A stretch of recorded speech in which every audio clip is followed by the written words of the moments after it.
Hi.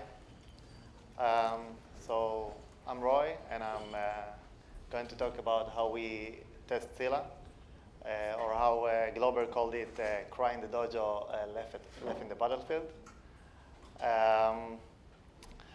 So I met many of you outside in the live demos. I may repeat myself for those who saw the demos, but I have some more interesting content. I'll start with how much confidence we can have in complex systems that we put into productions. We know that even when all the individual services are functioning properly, the interaction between those services can cause unpredictable outcomes. And these unpredictable outcomes are, when they compounded by rare and disruptive real-world events, they are our day-to-day challenges. So, introduction of myself. I joined Scylla last year after about a decade testing and managing teams, testing distributed systems, storage systems. So our goal when we test Scylla is achieving highest levels of system stability and availability, maintaining data integrity, prevent performance degradation over time, increase user confidence, your confidence, and all the above while bad things happen on production-like environments, which are clusters with internode SSL, authorization, multi-DC, whatever you have in your production systems we are trying to test. So how we test Scylla? We have you. Now, so we have many testing areas. I divided them into 7, and some of them are public repositories that you can download and try. Some of them are still private, and we will probably share them over time. We have we have unit tests. It's the Scylla unit test based on Cassandra unit tests. We adapted them using a driver to Scylla, and they are mostly around syntax testing. All the developers run them. I won't dive into them. Testing functional and compatibility. We have dtest or distributed tests. Also started by Cassandra. We adopted them, extended them, enhanced them for Scylla. This repository is still private. We have also some driver tests that we are running, Python driver tests, Java driver tests that we are using for our testing. These are coming from Cassandra, and we are up to date with Cassandra every time they update the repo. We test every version of Scylla with these driver tests. System tests and longevity tests, we are using a repository that we developed in-house called Scylla-Cluster-Tests, or in short, SCT. We're also using Jepsen. It's I won't talk about it much, but it's a infrastructure that allows you to test databases like Scylla, Cassandra, and many more. SCT uses a lot of foundations that laid by Jepsen. Stress and load tests are also run. We are also using SCT combined with Cassandra stress tool that we are running through SCT on several loaders, and I'll explain that. We're also running some scale and performance testing. I'll demonstrate it, or I'll show what we are running later. And we also run some integration tests with third-party products that use Scylla. For example, the Genus graph that they spoke yesterday. We have their testing suites running every every build to make sure we are still aligned with them.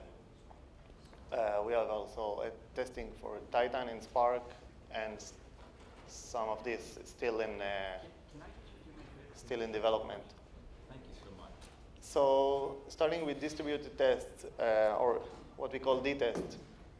These are functional black box tests. They verify our compatibility with Cassandra.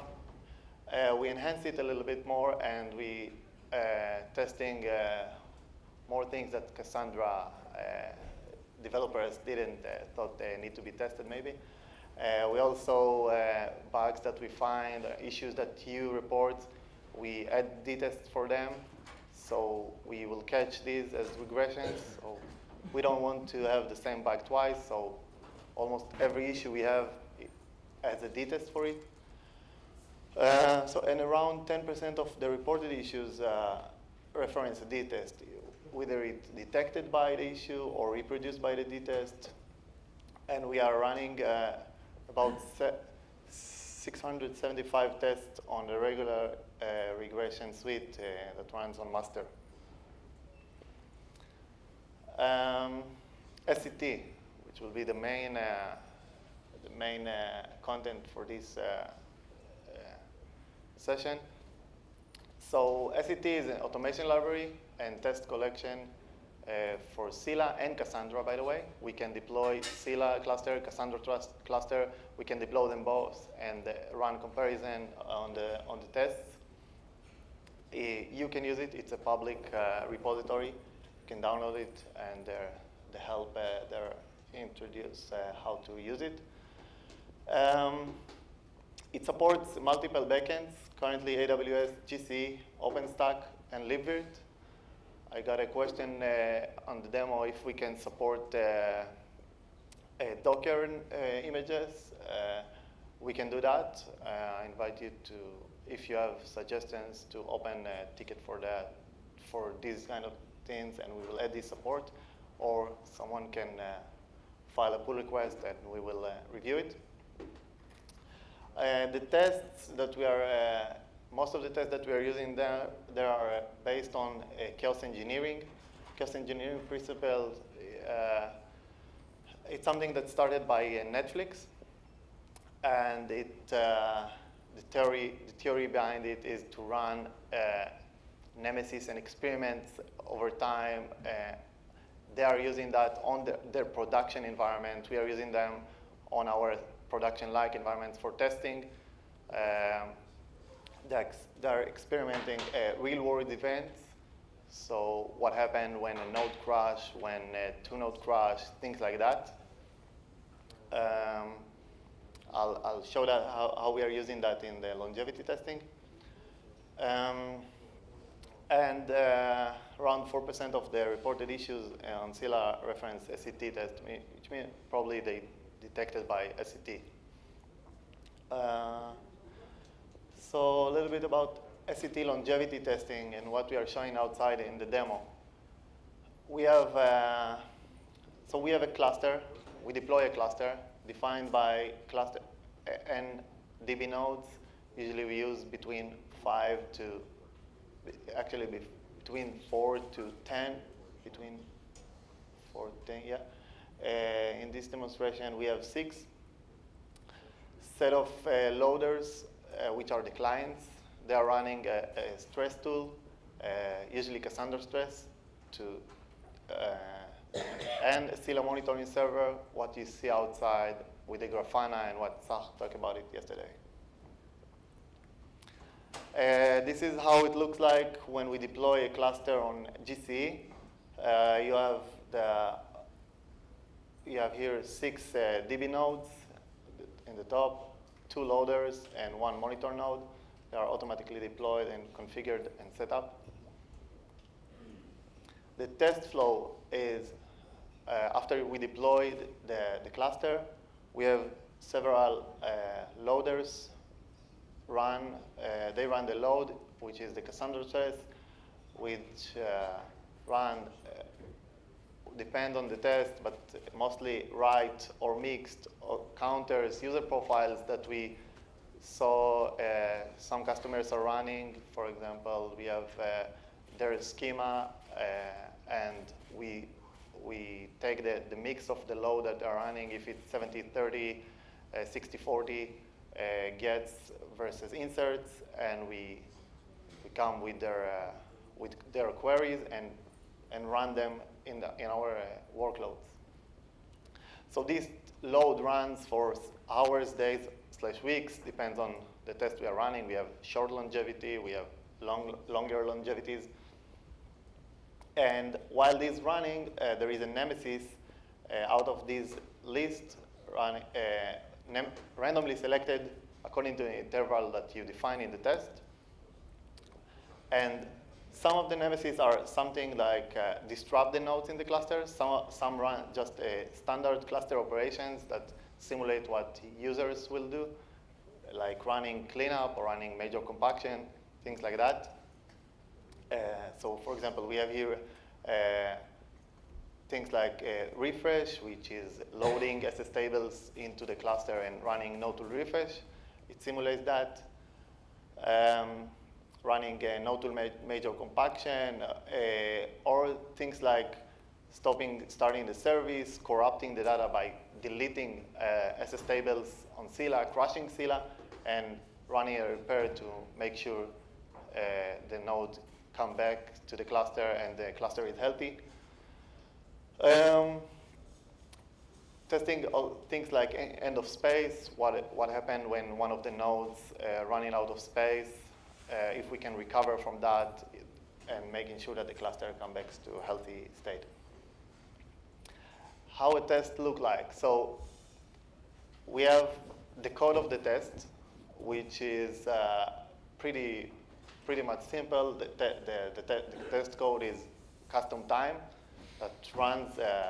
It's few lines of code. You can take a look. I didn't focus on that. I focused on how the fixture test look like, on how the YAML file that we are using. So here, for example, you see that the test duration is 5,760 seconds, and running these stress CMDs, which is Cassandra stress with write, Cassandra stress with counter write, and Cassandra stress user profile that is defined here. We have some parameters about the consistency level, how the schema look, replication factor, compaction strategy, and these commands run on all loaders. On the configuration side, we specify how many DB nodes to use. Here are 6. How many loaders to use? 2. And if we want to use monitor node, we specify 1. Here we specify the Nemesis class name. We can use Chaos Monkey. We can use other class that introduce disruptors.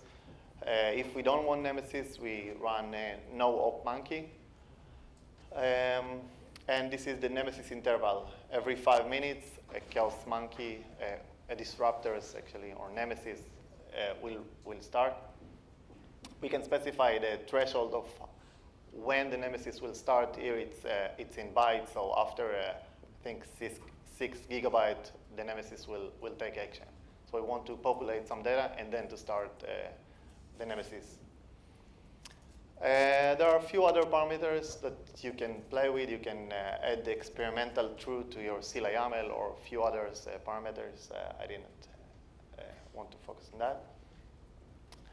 A Nemesis code example, I gave 2 examples here. One is the destroy data, then repair. It's actually pretty simple. It's just called to destroy data, which is a script that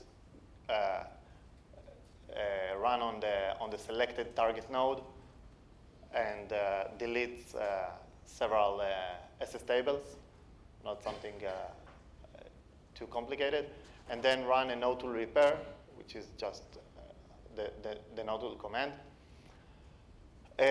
Another example is the stop wait start Scylla server. So this thing is very simple. It just connect to the target node, run systemctl stop Scylla server, wait for 300 seconds, and start the Scylla server again.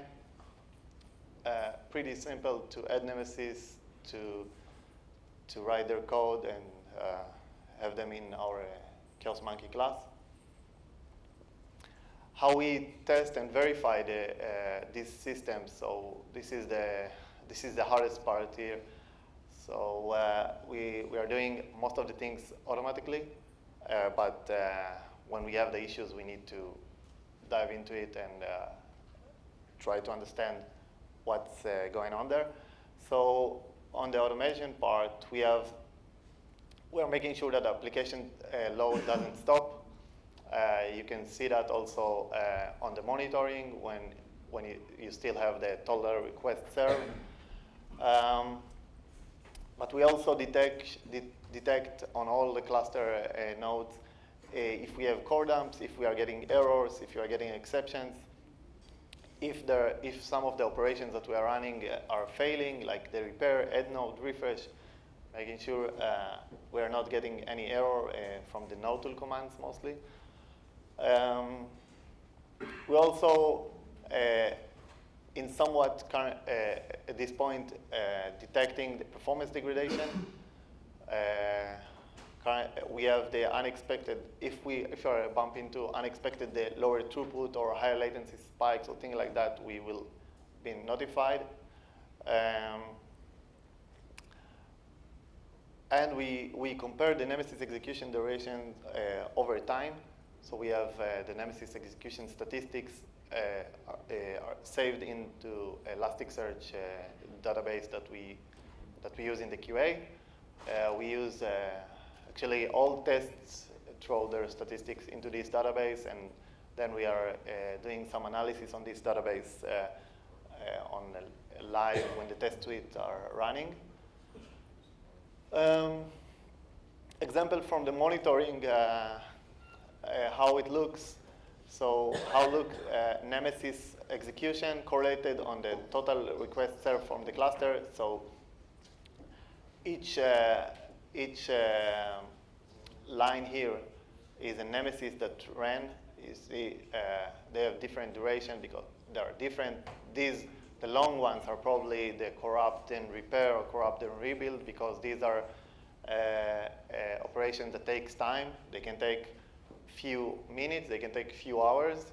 Depends on the data set, depends on how big is the data set.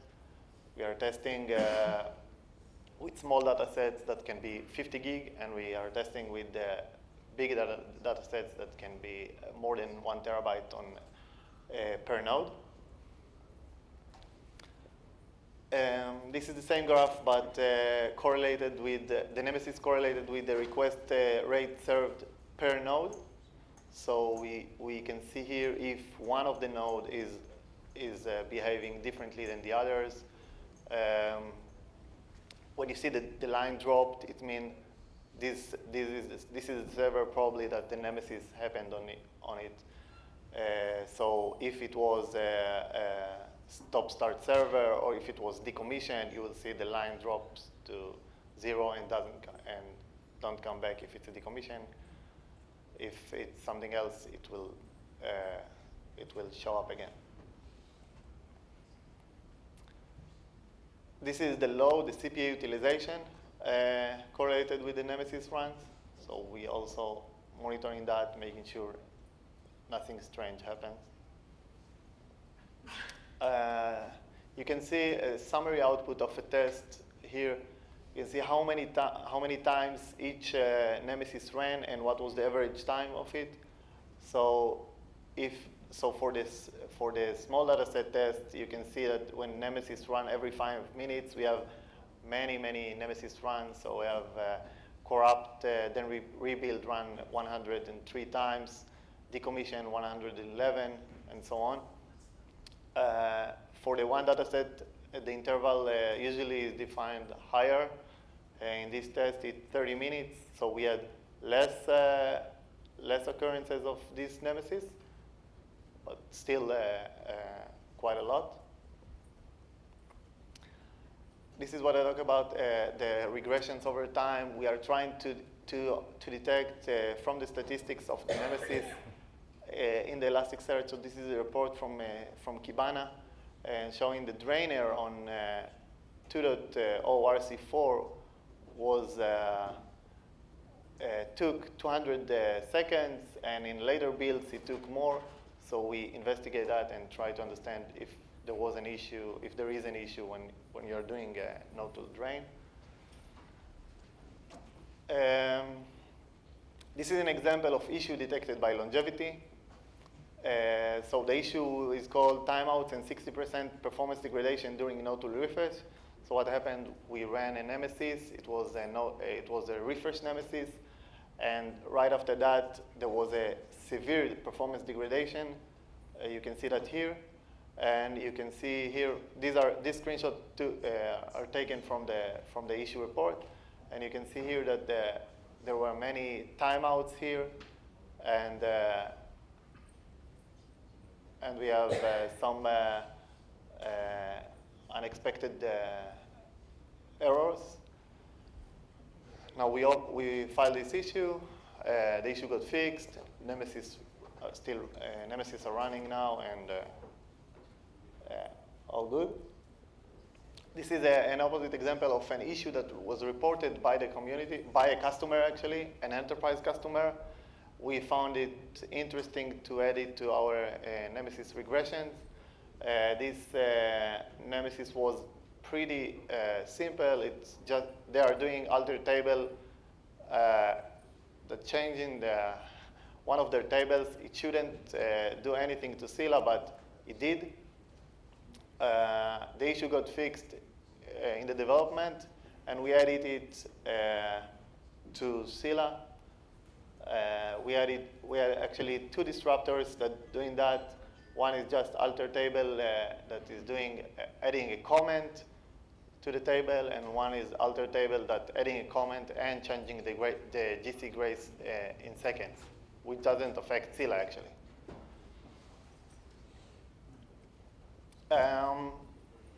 We have another kind of longevity which tests multi-DC. This is a more complex test case where we have several DCs. In this example, we have 3 DCs connected to each other. And while we have loaders or clients on each DCs, we are also introducing a new it's not a Nemesis, but we are using the NetM or the TC utility to simulate errors in the network, delays, reordering the packets, packets drop, whatever. We had a big customer running multi-DC, and they have bad networks between the DCs.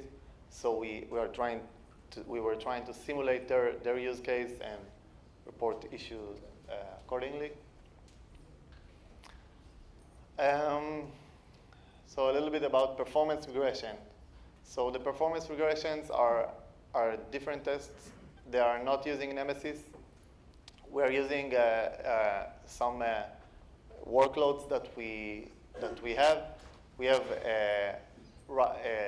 write-read mixed workloads, which are pretty synthetic. They are coming from Cassandra Stress. And we have some customer workloads, the same as I explained in the previous slides.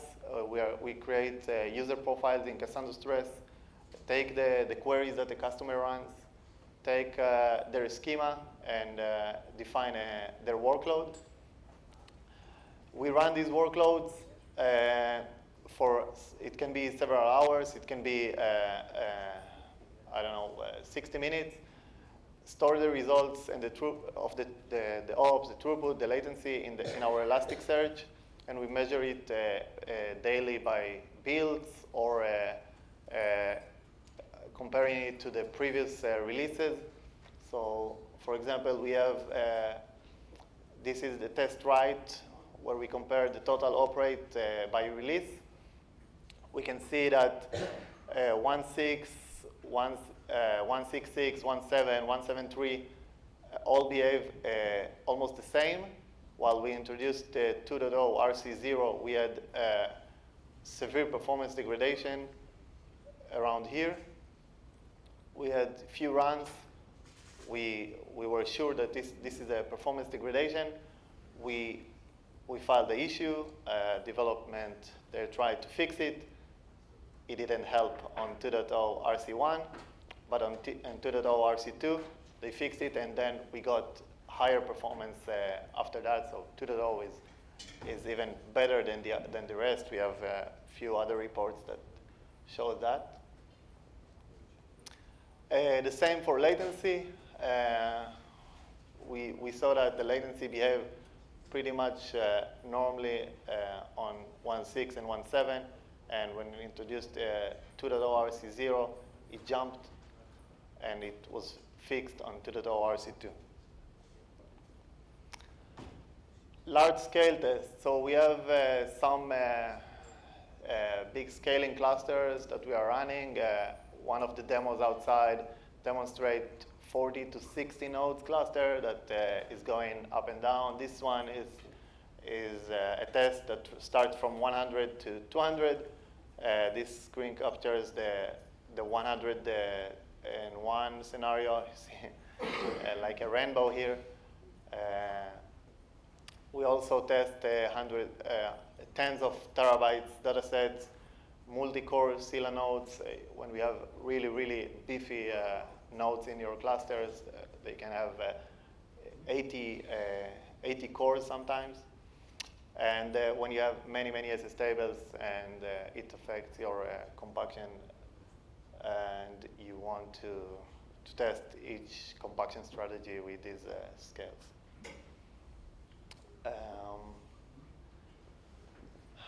Okay, what we have on our QA roadmap, we have something developed in-house in Scylla. It's called the Carib DFS, which is a file system that allows us to run fault injection, and we are going to implement it as part of the Nemesis in the longevity. We want to extend more workload types, more customer workloads that we will learn from you. We want to run 2+ Nemesis in parallel. Here we have a matrix of which Nemesis can run with which, because some definitely can break the cluster, some won't. We want to add more Nemesis, more sudden death types of Nemesis, and we would like to enable an SS table integrity checker that was developed in Scylla to make sure that there are no data corruptions on the SS tables while running the longevity tests.